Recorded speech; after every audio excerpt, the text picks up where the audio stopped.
And I'm telling you, that's a dangerous place. Our clients cannot do that because if they try to just do syndication, being the owner, actually you get paid last. People that get paid before you, why would you follow everybody else when everybody else isn't creating real wealth in their life? Chris Miles was able to retire twice by the time he was 39 years old. But he's not content to just enjoy his own financial freedom and peace of mind. Chris wants you to have your own ripple effect so you can live free today. He's not the financial advisor you expected. He's the anti-financial advisor you deserve. He's jumping behind the mic right now, ready to make waves. Here's Chris Miles. Hello, my fellow Ripplers. This is Chris Miles, your cash flow expert and anti-financial advisor. Welcome to the show that's for you, those that work so hard for your money, and you're now ready for your money to start working harder for you today. You want that freedom of cash flow now, not 30 or 40 years from now, so you can live that life that you love with those you love. But most importantly, it's not just about getting rich, it's about living a rich life, because as you're blessed financially, you can now create a ripple effect through the lives of others. Thank you for tuning in today and allowing me to create a ripple effect through you. Again, if you haven't done so already, be sure to check out our website, moneyripples.com. Check out, there's plenty of information there. And if you haven't done so already, whether you're listening to audio, if you haven't, great, that's awesome. Just so you know, I'm going to talk about a little visual here. But if you're listening to the audio version, be sure to subscribe to our two YouTube channels. We got the Max ROI Infinite Banking, the Chris Miles one, and we have the Money Ripples channel as well. So be sure to check that out today. So I'm going to share a story with you. It's actually about an Uber driver. This Uber driver was driving along one day and just driving along. And of course, the guy in the back seat's chatting away on the phone and just going on and on, saying like, oh my goodness, like this is the stock to buy. You should be buying NVIDIA right now. The AI tech boom is amazing. It's awesome. You got to be buying NVIDIA, right? So he's just going on and on about it in the back seat. So of course, the Uber driver just kind of takes mental note of that and drops him off at the airport. Well, then the next guy he picks up at the airport comes into the back of his car. And the guy sitting in the back just kind of calmly says, he's like, so tell me, you get lots of different people in your car, don't you? It's like, oh yeah, plenty of people. He's like, oh yeah, like who? He said, oh yeah, I had a guy that came in that actually just dropped off recently. That man, he was recommending NVIDIA like best stock. In fact, I might even go home and buy that. And so the guy in the back said, oh, interesting. So that guy gets on his phone, calls up his people, and he says, sell NVIDIA right now, and then hangs up the phone. Now, I want to talk to you today about where's the best place to invest, right? Where is the best place that you could be putting your money right now? I'm going to say this right off the bat as a disclaimer. I'm not giving investment advice. I'm not telling you exactly where you should be putting your money. So, just kind of calm down, a little bit. Plus, if I'm wrong, which is always possible, I can always be wrong. I don't want people getting mad at me, right? But however, these three things I'm going to share with you are things that if you apply it well, will usually prove correct for you. Okay. And so I am going to give you something, but I'm not going to say this is the magic bullet, because the truth is, by the time you listen to this, that could be different, right? It could be good, true today, and not be true in a few months from now. So I want to make sure that you understand these principles so that it makes sense. But I'm going to use real life examples here too. Now, why did I share that story about the Uber driver, right? Why did I share that? Because here's the thing that I've noticed. I'll come back to it too, but the smart investors know how to time the right investments. The masses, the most people you hear in the media, the most people you hear talking on social media even, right? You start seeing stuff on that. You start seeing celebrities promoting things. That's when you know it's probably not a good investment. So where's the first place? First and foremost is in you and in your education. Obviously, if you're here right now learning from these podcasts, you're already investing yourself to some degree. Now, you may not be getting that personalized attention that you probably need to really succeed better, right? But it's still, you're still trying to build up that education. But also investing in you can go beyond that. And I don't want to say investing in you is like the number one investment, because you hear that's kind of cliche. And usually it's just people saying, buy my crap, right? That's really what they're usually telling you to do. I'm not telling you to do that at all. Although, hey, if you guys are looking for support in that way in consulting, we offer that too, right? So I'm not telling you to do that, of course. Like, what I am telling you is that you want to invest in things that allow you to not just grow personally, but also professionally too. So, the things we teach you about with helping with investing and with money principles and strategies and things like that, great. That can help you there. but also what develops you personally, what helps you become a better person, a more influential person that allows you to create more opportunity and also essentially be around better people, have better opportunities and better opportunities to create more wealth in your life, not just money, but in all areas. This is also true too if you're looking to develop yourself professionally. We say this all the time. I tell you this all the time on the podcast about how creating value is the real true economic engine. The true way to wealth is how do you go about providing value, providing solutions, providing answers, or something that adds value in somebody's life or solves a problem in such a way that money is the easy byproduct, right? Because they want to have that in their life because what you offer makes their life better. And you want to pay you'll pay whatever it takes for you to pay for that you believe is more valuable than the money. That is the key to wealth in general. That's the key to making money. It's simple, it's easy, formulaic. When I started asking, how do I create more value for more people? What do people want? Even when I listen to you guys, I look at the comments, right? You guys will email me questions and stuff too. I write down the questions you ask so that I can do a podcast on it. Why? Because it's on your mind. I want to be able to answer that. Now, I know that not, let's be honest, the vast majority of you probably won't pay me a dime, and I'm okay with that, right? That's not what this is about. It's about delivering that value because there are going to be some of you that are kind of more the cream of the crop. Those of you that are saying, nope, I want better results. I want to get the best results possible for my life because not only am I worth it, but my family's worth it. Those are the people that will seek us out, right? And that's great. And so I, of course, deliver that value because I know naturally as we serve people, it comes back. And there's been many of you that I know you've followed us for years. Some people have told me they're like, man, honestly, I followed you for like like 5 years, or some of them say like 1 or 2 years. I've been listening to your podcast and then finally decided that we needed to hire you guys, right? We do that on purpose. We deliver value on purpose because we know it always comes back. It's that law of reciprocity, right? You can't sow where you don't reap. You got to sow first in order to reap something. And we don't just do that to make money. We do that because we know we can impact more lives the more we serve. If I didn't serve you guys, you wouldn't be following the show anyways, right? So remember that. Like that's the number one place to invest for yourself. Think about how you serve, how you show up to deliver value for people. How do you go about helping people that way? Find that out. It could be a job. It doesn't have to be a business. It could be a simple job, but figure out how you can over deliver. What drives me nuts is when there's people that say that they want to demand more money, right? Like maybe we contract people or whatever it might be. They want to ask for more money, but they don't even do the things you asked for in the first place. They don't even hit the minimum standard. And then they want more money. It's like, no, you're not entitled to jack squat. Just because I'm all about you creating value doesn't mean you're entitled to getting more money, right? And so you got to find ways to over deliver, go that extra mile to always be developing yourself, because the more you develop yourself and develop your skills, the more you can get paid, the more you can command premium compensation for that ability. And so remember, the more you invest in you, the more you develop yourself personally, professionally, and yes, even in your financial knowledge, the more you can make and create wealth in your life. That is the number one investment always. Number two investment. Number two is invest in the things that you understand and know well. And a bonus, even the things that you can control well. So for example, if you're a business owner, your number one investment is going to be your business, almost hands down, right? Because you understand that industry, you understand your business, and you have good control of that business too. You can not manipulate, that's not the right word, but you can influence the way that you earn money, or heck, you can influence the way you lose money in that business too, but you have a lot more control over it versus someone who works a job. They won't feel like they have as much control because they know that at the end of the day, it's about somebody hiring them.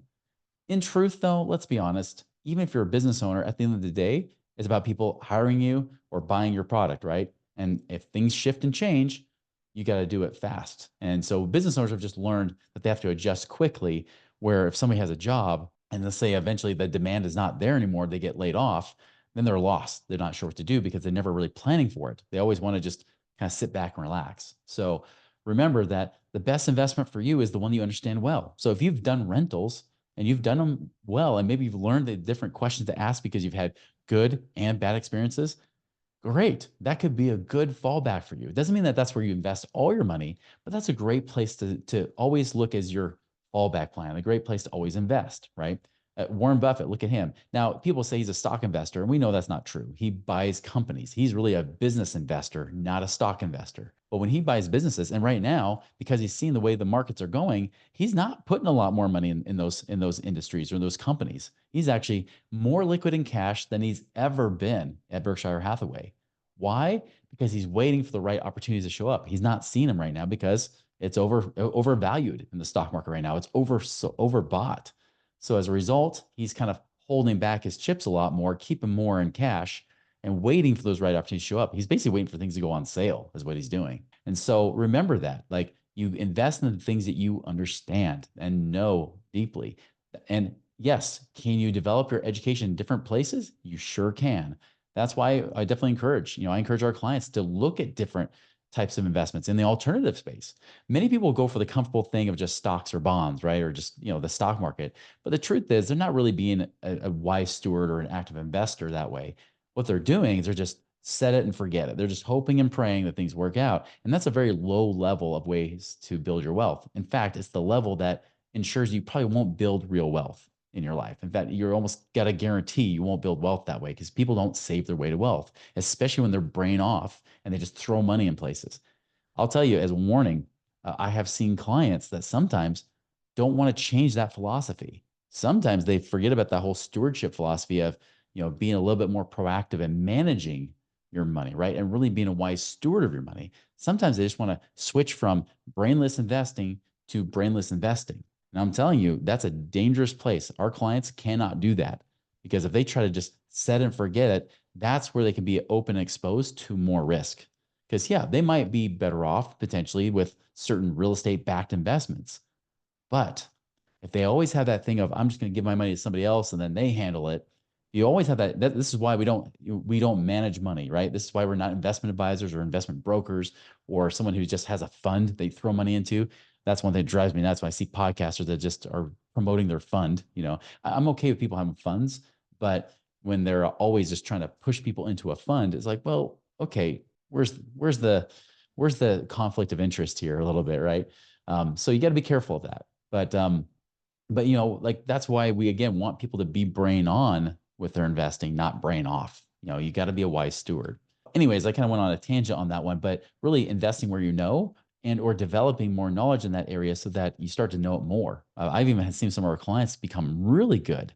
They've taken the education from some of the investment operators and such in like the oil and gas industry, and they're spouting off things. I'm like, my goodness, where'd you learn that? They're like, I learned it from the same guy you invested with, Chris. I'm like, oh, well, that's awesome. You must have been on a couple more calls than I was on myself. And that's cool. I like seeing that. I like seeing people become very well educated to where they know why they're invested there and they know how really like they know the risks. They know that that's never risk free, but they also know how to feel safe in that investment. My mantra for my own self personally with investing is when in doubt, stay out.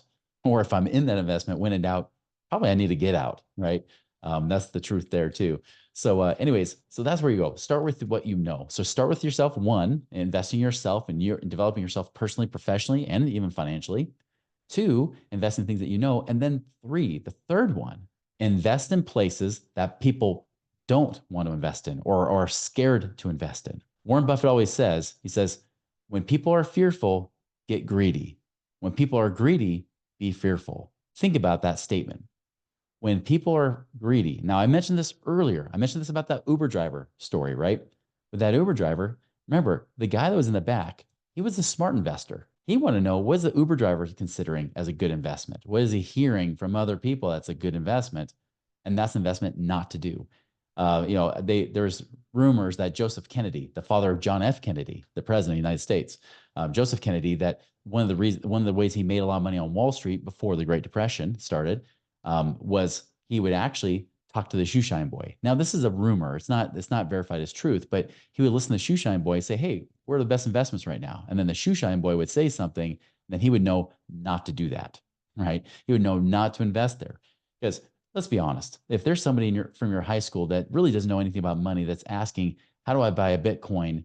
You probably should be selling Bitcoin at that point, selling it to them, because that's when dumb money goes in, that's usually when the smart money pulls out. And then there's the later people. Now, understand there's different investors like this. I think there's really like four different levels of saving or investing, right? Or really of wealth building. The first level I say is like the spender. They never think about it at all. They never think about developing themselves or investing in themselves. It's always just survival.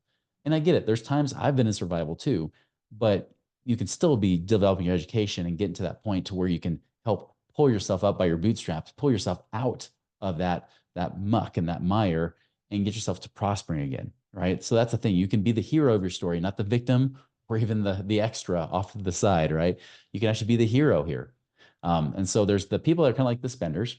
The second one are the savers. These are the set and forget it people that really just want to be brain off with their money. Now they might watch it, but the truth is they really don't know how or even like why their fund is investing the way it is. They don't get to talk to the money manager or the mutual fund. No, they never do. By the way, as financial advisors, we rarely ever got access to even talk to a fund manager because the fund managers want to be left alone.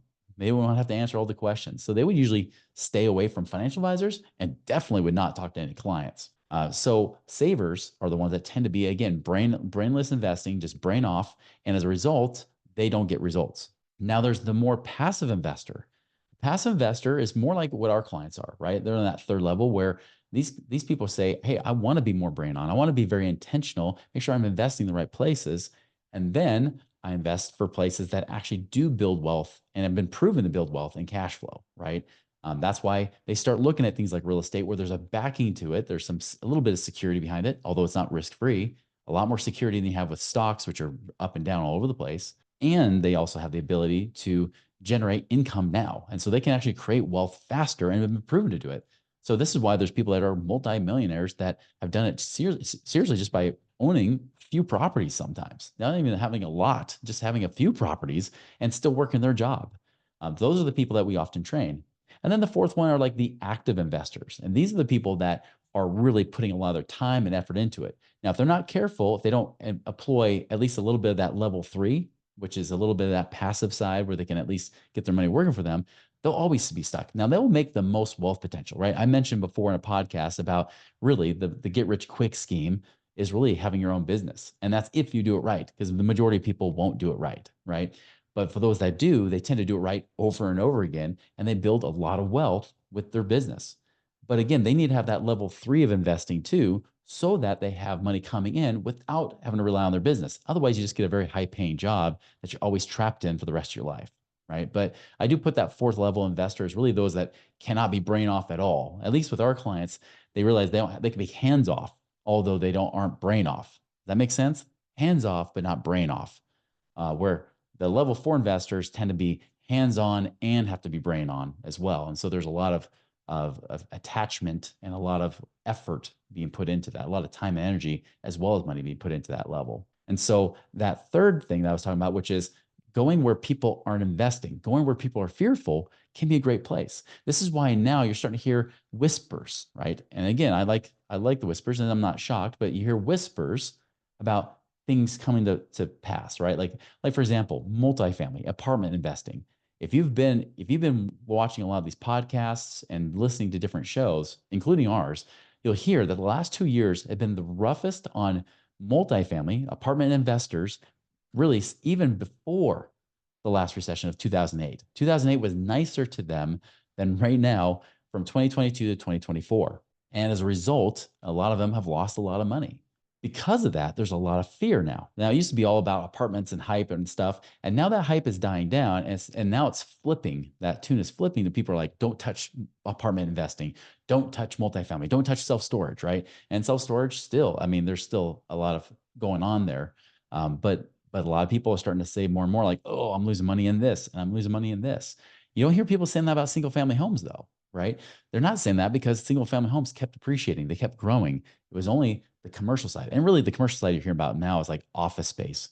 Malls, I mean, are going empty right now. There are some that legitimately are doing that are suffering, but there's industrial space that people aren't talking about as much that has been doing all right. That's actually been doing pretty well. There's been even more kind of a trend of where multifamily might be getting close to a bottom where there's more opportunities because now people are desperate, but not so much buying from the equity side. But as you'll hear on a podcast coming up soon, you hear more on the debt side of investing in those, make sure that you have more of a priority over people that are owners.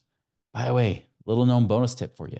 Did you know that being an owner in a real estate deal, like in apartment buildings, like in a syndication, being the owner, actually you get paid last. People that get paid before you are those that lent money to those investors. So if you're a lender, you get paid back before those that are owners. And so a lot of the people that have lost money have been the owners, not necessarily the lenders, although there's been people suffering there too, depending on the deal, right? So, anyways, a little bonus tip for you. So again, people are talking about that's a bad place. And remember too, it actually came down and corrected. They show that multifamilies, depending on the part of the country, has lost anywhere from 15 to 20% of their values just 2 years ago. And the only main reason is because interest rates went up so fast and they couldn't adjust rents quickly enough to adjust for that. And as a result, profits went down. And those apartments are the values are based on how much profit you have. So if all of a sudden there's less profit because they're paying higher interest rates, well, of course, the value of that comes down, right? The value of that business of that apartment building goes down. That's why it went down. Not because real estate values per se have gone down. It's been the opposite. They've gone up. It's because the profits have gone down with multifamily investments, especially when they had debt that was short-term debt and the variable rates basically cost them a lot, or even the new rates, if they're fixed rates, still cost them a lot more than it used to. That's why those values came down. That's why there's a lot fewer people buying those deals right now, opening up an opportunity.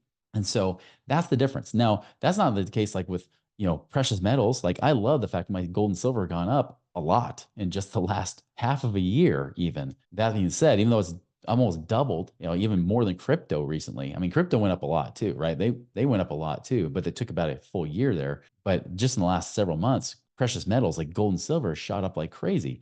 Now, eventually, if this continues, you'll eventually hear not even whispers, you'll hear people yelling from the rooftops, here's how I made so much money in gold or silver. Here's how much I've made money in crypto. By the way, I get crypto friend requests from people all the time. They're always a Bitcoin trader. I never accept those friend requests ever because I already know these people are just scam artists out there. There's so many scammers. And then you start hearing celebrities bringing up. And when that's the case, that's when you know it's hot. And when it's hot, it's really not. That's when you're about to see it tank.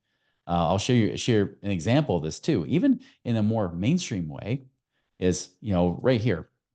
Here's an example of like the stock market cycles. I was trying to find one that was much more recent because they've been out here and there, but I finally found one that was actually updated through the end of 2023.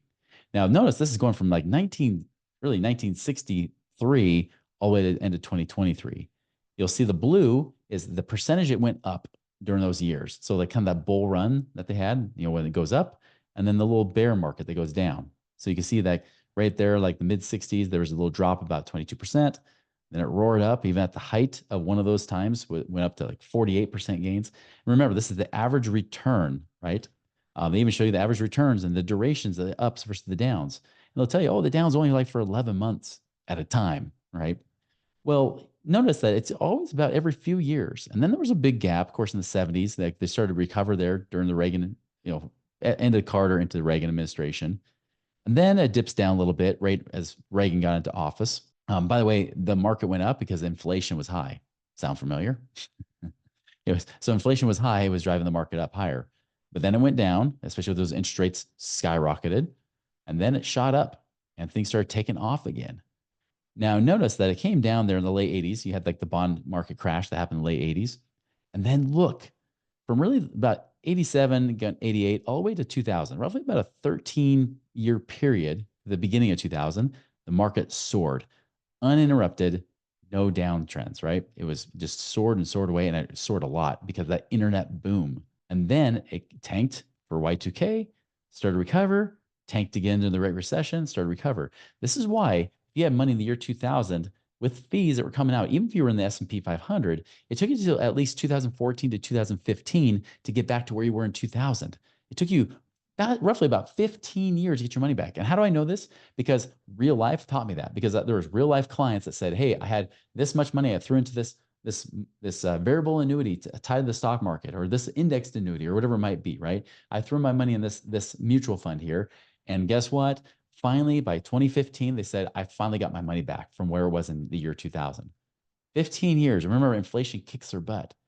Now look what's happening here. We had all this run. And then, of course, it was, they show that little down in 2020. I don't even count 2020. That blip was not even meant to be there. That was just because people had no clue what was going on. So again, that 1 month blip, I don't count, and then it started to come back in 2021. And then 2022, we had finally had a down year for 1 year. And look, now 2023, it started to come up. In 2024, it's still been going up, although it's been, depending on which index you look at, it's hard to see which one's big. But obviously, there's another tech AI boom that's going on right now, kind of like 1990s internet boom right before Y2K. So notice that really 2009 was the last down year other than 2022. So out of the last 15 years, we only had one negative year. Kind of reminds me of the late 70s, or sorry, the late 80s going into the year 2000. Very similar. This is why I don't trust putting my money in the market. Now, here's the thing, guys, because that's way out of whack, right? Like it's way overinflated from what it was. Yes, inflation's helped. Yes, money printing and money supply has helped there too. But what happens when things come back into balance? What will happen in the market then? Will we have something just like the 2000s, right? Going into the early 2010s, where you may not make any money? Could that happen again? Sure, it could. Again, I'm not giving investment recommendations. I'm not saying that you cash out all your stocks or anything else. Heck, if you wanted to, you could always, take your gains from the stock market, take some of them, and then leave the rest in just in case it keeps going up. I did that with Bitcoin too. And that's why I made more money on Bitcoin. By the way, though, when I did Bitcoin, I made sure I only invested money that I didn't care about losing. It wasn't like I'm really counting on that money, like so many people I've seen that are gamblers have done, right? Don't do that kind of stuff, right? Again, I was like just gambling money. It's like, hey, let's try it out. I see an opportunity. I saw that everybody was freaking out and there's panic in the Bitcoin market. And so I took advantage of it, bought it when it was low, and then sold it when it was higher. And it was not the height, but it was at pretty darn close to the ultimate height because, again, I listened to what people were saying, like that Uber driver or the guy that was in the back seat of the Uber, right? Listen to what people were saying and then responded accordingly. So again, I'm not telling you to sell out all of your assets at the stock market and hold it in cash like Buffett is. I'm not saying you go and just get rid of all your retirement plans. I'm not saying that at all, right? What I am saying is go back to those three rules. Remember, first and foremost, invest in yourself and your education and develop yourself personally and professionally so that opportunities and doors open that allow you to create more wealth faster. Two is also investing in what you know, what you're familiar with.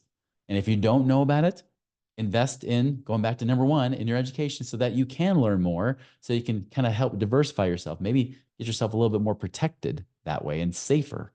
And then three is, of course, is invest opposite of the masses. The masses will be wrong. That's why the masses don't get wealthy. They're wrong. Why would you follow everybody else when everybody else isn't creating real wealth in their life? You want to follow the people that actually do create wealth and not just flash in the pan like they just did in the last few years because of a Bitcoin boom or because the stock market boomed or whatever. Those things are deceptive.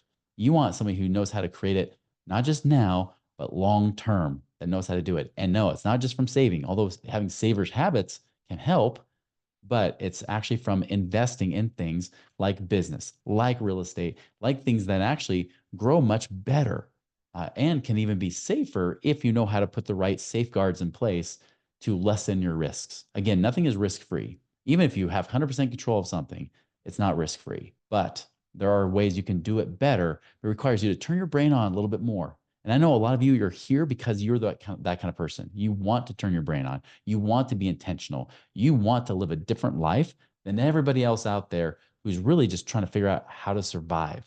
You don't want to be a survivor. You want to be a thriver, right? I would imagine that's who you are. If you're not, you're probably going to, let's be honest. If you're a survivor, you probably may not even feel like you have time to even learn about this stuff. And that's not where you want to be. You want to be in a place where you say, I want to do this better. I'll give you this little bonus for myself personally, what I do. Because when I want to develop myself, when I'm going back to investing in myself, investing in my business and things like that, I always like to invest in things where I know there's greater opportunity. And I'll tell you this, people ask me, what's your favorite podcast? Well, I'll tell you one that I listen to right now is Diary of a CEO. I don't listen to all the episodes because they're too dang long. They're not like ours, or they're shorter, but they're too long for me, even if I put them on super speed. But like I listen to podcasts, but I don't usually I don't usually buy online education that often. I'm not saying there's nothing wrong with online education, but when I see somebody that I like and I'm following, and I'm like, I need that person in my life, usually if they try to offer to sell me something with like online education, unless it's part of them, like them one-on-one, I don't do it. Because I know it's like, listen, I could watch more videos and read more books, but I'm doing that anyways. I like if I've realized for me that for investing, like when it comes to investing in myself, my education, for me, the cheapest, the fastest, and the easiest way to get the best bang for my buck, the best return on my investment. And I remember I mentioned cheapest and easiest and fastest way to really get the best ROI on my money is to invest in people that as mentors, right? Invest in them so that I get that one-on-one customized type of assistance, right? That's what to me is so important. That one-on-one is that key because I can go read, I can go watch stuff and, I'll tell you, I've done that before, but it's not the same as when someone says, here, a lot of that stuff is good, but here's what you need, Chris. You need this. This is what your next step is. Do this or look into doing this instead, or focus your attention on learning these things or applying these things. When that happens, I make the highest return on my investment when I do it that way. The worst thing I could do is just buy another book. Again, I love books and I buy books and I'll do that sometimes to test things out, just like you test out someone on a podcast.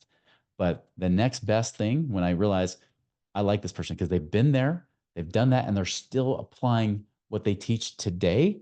They weren't just a flash in the pan or a has been, right? Those are the people I invest with as well. So, anyways, I mean, obviously, if you want us to support you in some way like that, where we have one-on-one consulting, we even do the infinite banking design as well. You want that actual one-on-one attention of how to actually create those things, feel free to reach out to us at moneyripples.com. Again, I'm not saying you have to work with us or anything like that, right? I know that we're right for the right people, the people that are looking for a much more extraordinary life. They want something more than the average status quo of Americans, which are just trying to survive, that want their life back and they want it sooner than later. Those are the people we work with, right?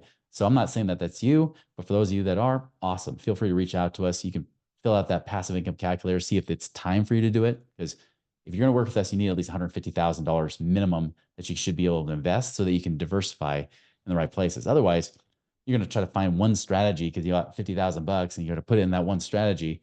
And if by chance, even though the chance might be less, even by chance that doesn't work out, then you've kind of gambled everything, right? So you need to be able to diversify. And that's what we often will suggest and teach people to do is how you diversify into different things. So again, if we can support you, let us know. But I just challenge you guys to do this. Like, remember these three principles, put them to heart and put them to use. Invest in yourself, invest in what you know and can control. And then 3, invest in the opposite of what the masses tell you. When it's hot, it's not. Those are the key things that have always worked in any market. And that's how you can find the right investments at the right time right now. Guys, make a wonderful and prosperous week. See you later.